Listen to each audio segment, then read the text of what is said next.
So turn the feet in. To turn the feet in, really rotate the thighs in. At the same time, tuck the tailbone.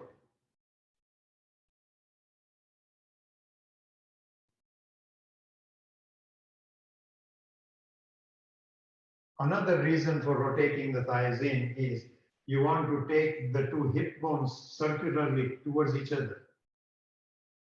Right hip bone towards the left, left hip bone towards the right. So in the sacrum behind you, there is a wide sense of space. The more you can rotate the hip bones towards each other, the better that sensation in the sacrum is.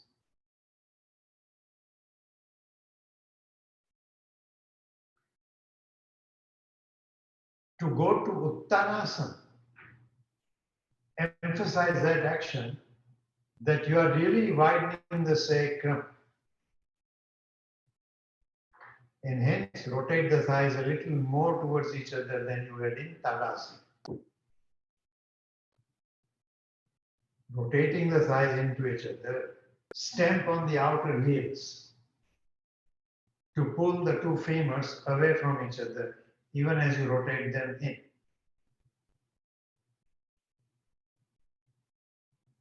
Attempt to take the right hip bone towards the left, left hip bone towards the right to widen that sacrum again. So in Tadasana, the sense of the sacrum being wide is little less. In Uttanasana, it is more. When you go to Adho Mukha Svanasana, see that that width of the sacrum is not lost. If anything, it should be increased even more. Adho Mukha Svanasana.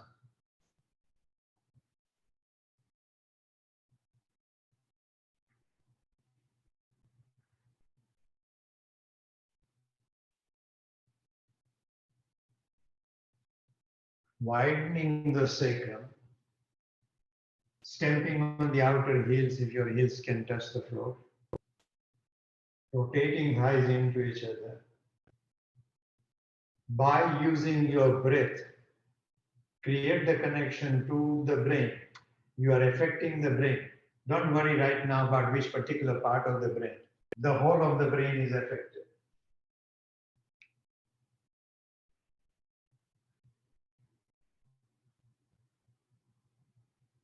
You're working the legs to straighten the legs and rotate the thighs in, hip bones towards each other, wide sacrum. All of that physical attempt is to create some effect on the brain. Connection to the brain being through the breath. Which means every time you breathe out, attempt to create some more action.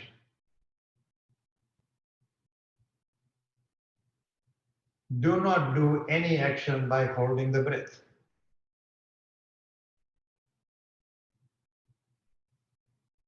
Which means outwardly somebody looking at your practice might say that you are holding a posture. Yes, you are holding a posture, but you are, with every breath, you are trying to improve the posture. You are not attempting to improve it on inhalation. Attempt to improve the posture on every exhalation. Inhale, don't do anything more. Exhale, do the more.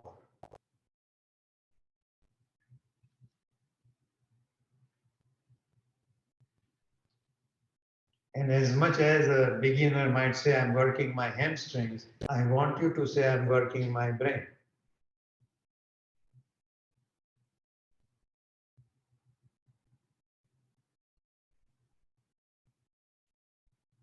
And bend the knees, come down.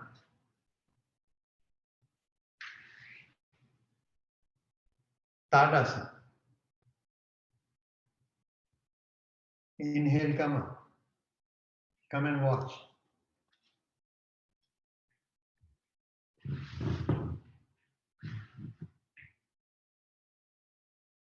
If I am in Tadasana, which means my feet are together, and I want to go to Uttanasana, it is acceptable to take the feet away from each other.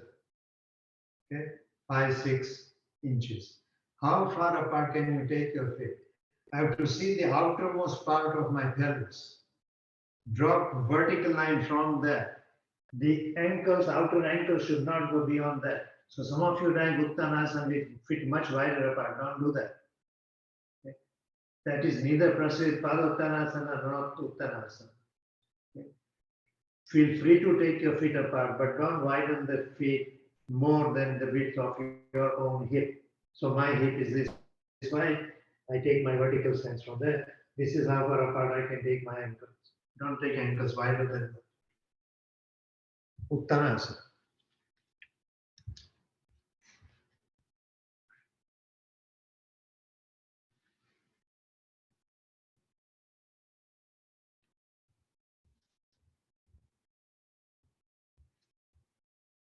Rotating the thighs into each other, stamp on the outer heels again.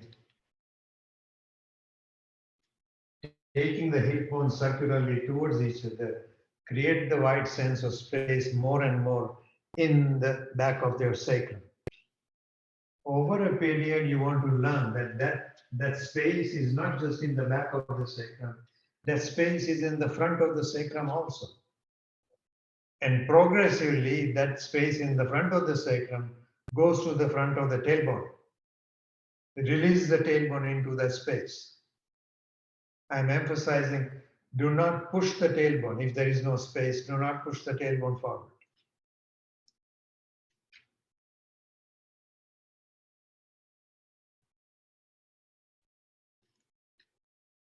Inhale, come up. Ardha Chandrasana, second side.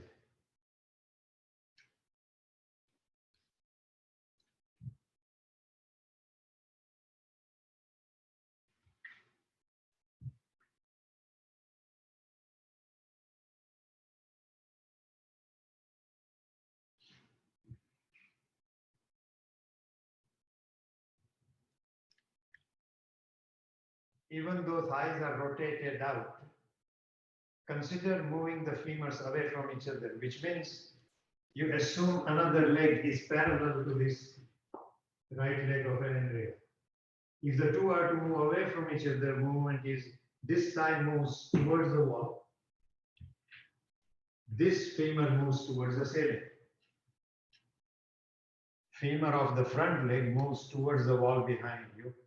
Femur of the back leg moves towards the ceiling.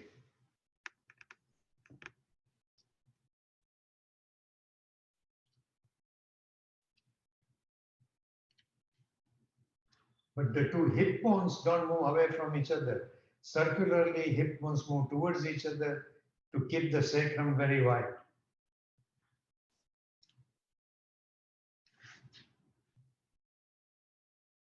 Engaging Ashwini Mudra and the Mula Bandha, attempt to see the effect of that in that area of the thymus gland. And through that, to the brain.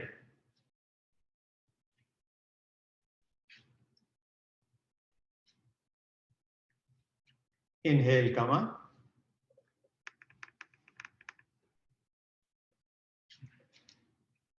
Go to the second side.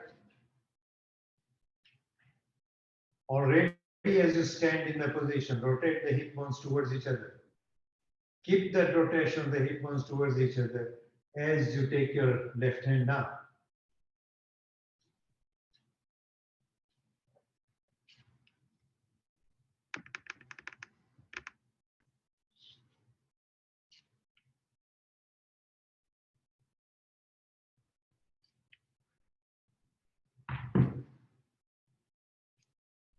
The top of the femurs are moved away from each other like I described on the first side. Both the thighs are rotated out. The front leg is rotated out much more. The two hip bones circularly towards each other to keep the sacrum very wide.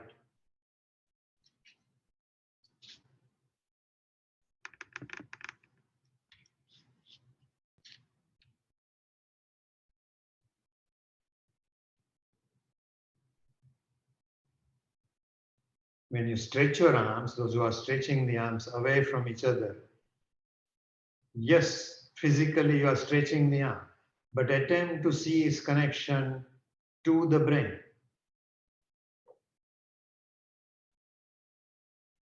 In stretching the arms, in making an attempt, you are modifying the brain.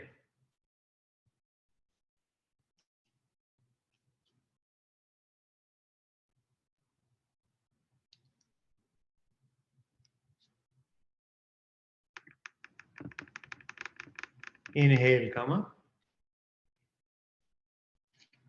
Turn the feet forward, feet together. Tadasana.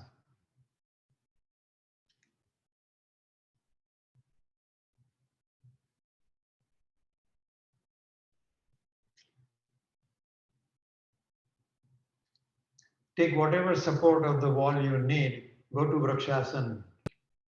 Right foot up.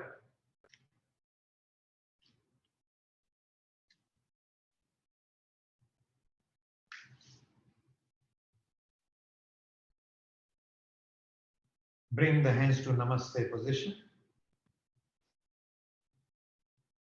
Balance first. After you can balance, close your eyes.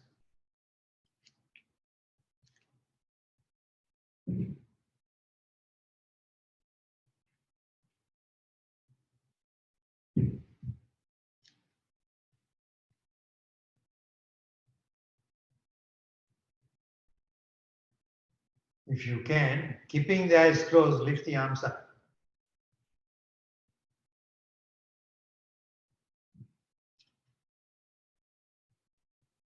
Inhale, open the eyes, come down to Tadasana.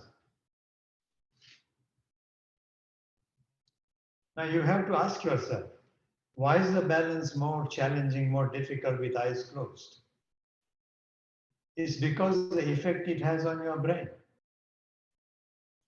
When the eyes are closed, you are no longer relating to vertical, horizontal lines in your room.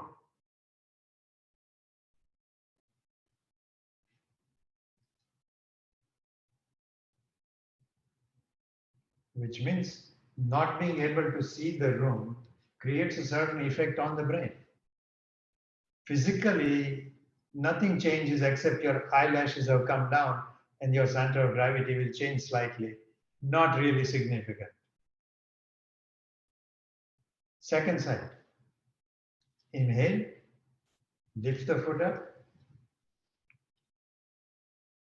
Bring the hands to Namaste. Close the eyes.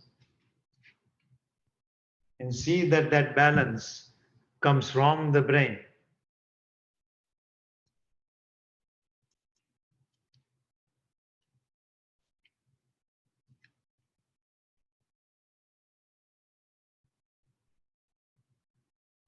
Keeping the eyes closed, inhale on exhalation, lift the arms.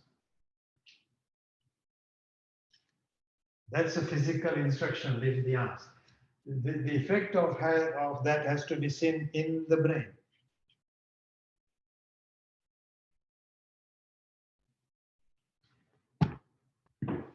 Remind the mind to see the whole action as action of the brain, action of the mind, rather than just the physical body. And to see that connection or to establish that connection with the brain, consider making every subtle movement you make for the posture using the breath.